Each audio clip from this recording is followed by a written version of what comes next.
Today in the art world, there's a huge schism between the art world and the church. Now, how did the church, this is the big question, this is our big question we're asking, how did the church go from being the biggest supporter and the biggest patron of the arts to becoming an environment where most artists wouldn't be caught dead in? They're openly hostile to. They think it's the worst. I've had artists tell me this. Why would you want to go to church? I mean, what? As an artist, that would just like so hinder me. I wouldn't want to be confined. Where did they get that idea? Where would you get such an idea? Well, we're going to find out. Go to the next slide.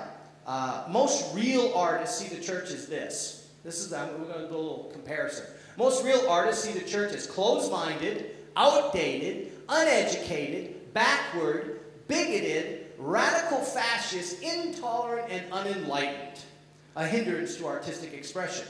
Now look what most church folk, or what I call regular folk, normal people, think of real artists. Tell me if I'm lying. Flaky, alternative, counterculture, secular progressive, far less liberal loons, beatnik, and weirdos. Don't say it, Kim. She was gonna go, yes, Tim, you are such a weirdo. That is true. Now what do I mean by real artists? Here's what I mean. Anybody who takes their art seriously enough to dedicate a large portion of their life to its pursuit. Look, drawing for me is like breathing. You know, who takes notes when the pastor's preaching? You know what I do? I doodle. Now you laugh, but I'm not goofing off because something he just said made my imagination come alive. And I don't take notes with words, I see pictures. It's the way I'm built, it's who I am, it's how God made me. I'm an artist. That's just the way I am. That's what I mean by a real artist. Are you devoting a good bulk of your time to the pursuit of a particular talent? Then you're an artist. I mean, if you're taking classes, if you're paying attention, if you're always trying to get better at your art, then you're a real artist, all right? Let's keep going. So what happened, right? Remember, church world, they're married, right? They love each other. They're wonderful. The church, when you think about it, the greatest works of art in history are all religious artworks. I'm going to show you some of those pictures in a minute. So what happened? Well, let's talk about the Bible first. Genesis chapter 4, verse 21 is where you start hearing about the first jobs. Remember that? Right? Everybody remember that when you read your Bible? Right?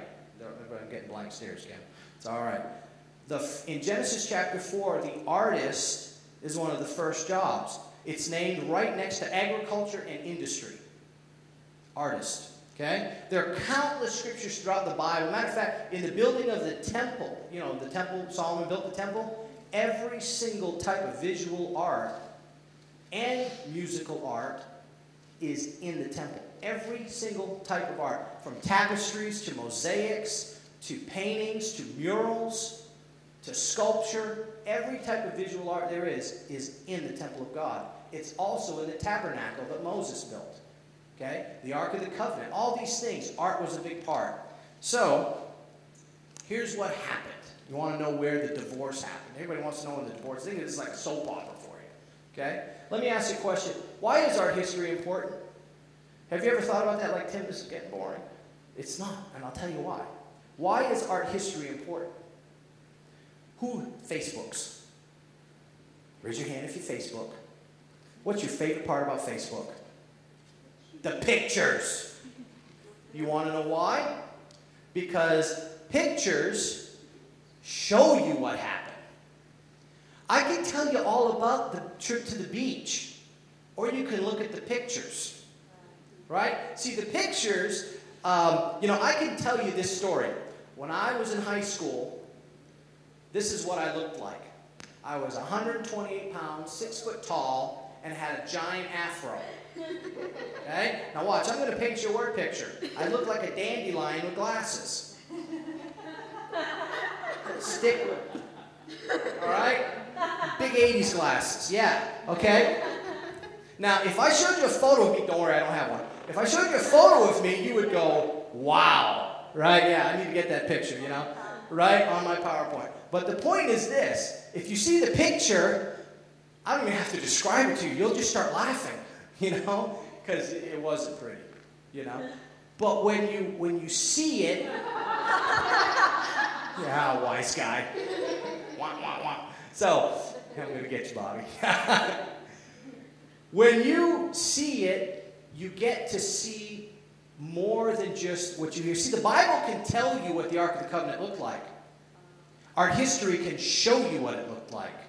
And I have actually seen a pendant worn by Levi priests from the days of Solomon. Okay? Archaeological find pendants. And guess what it's a picture of? It's a little pendant of the Ark of the Covenant. And it doesn't look like the Indiana Jones movie. Matter of fact, when I saw it, I said, that can't be the Ark of the Covenant.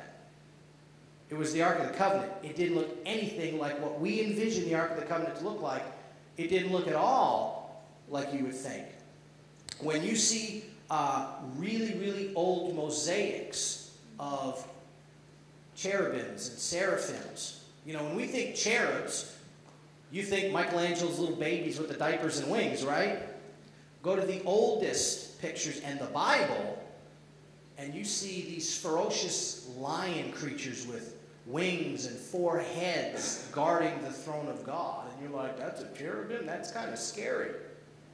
Art history shows us our faith. It shows us our history in a way that just hearing it and reading it can't do for you. When you combine the two, you get a realistic picture. So it's very important to know these things because we're going to see how mankind is progressing away from God and the church.